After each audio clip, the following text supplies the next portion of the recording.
Hey guys, I'm up in the cab of a John Deere 7630 with a 1760 corn planter at 30-inch rows with liquid fertilizer on the back.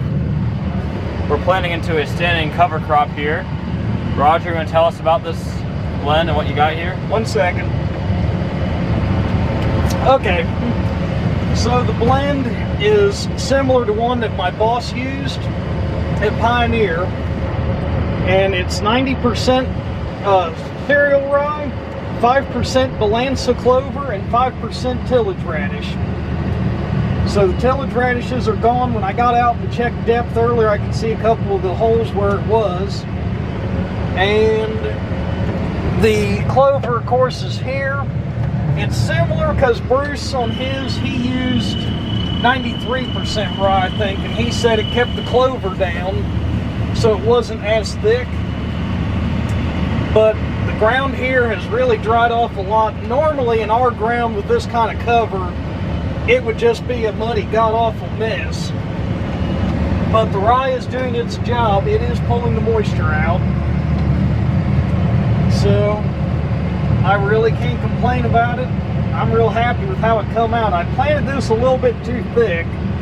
I'd have to check my notes on it. But it must have been 35, maybe a little bit more pounds. I was going for about 25, because I had to stop and get a few extra bags. I had a guy looking for it, and I had a bunch of 50-pound bags blended.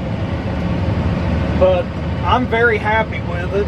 Probably if I was to do it different, I probably would adjust it to add more rye back into it. But it was drilled after wheat, got late, we couldn't get double crop beans planted, so this is what we put out to hold the ground. Didn't have to disc ditches. I'm very happy with it. So as Roger said earlier, this is a blend of clover and rye, and there were some radishes in it last fall. They're all gone now. But some people might think, well, with all this crop here, with all this clover and rye here, it's probably, really soaking wet. But it's been weather like this for the past almost a week now. And if you go down here, first of all, the rye likes to suck the moisture out. But if you go underneath the clover here, that ground is actually pretty dry. And the marker is leaving pretty dry dirt coming up. So this is actually almost ideal planting conditions for, at least for cover crops. This is really good.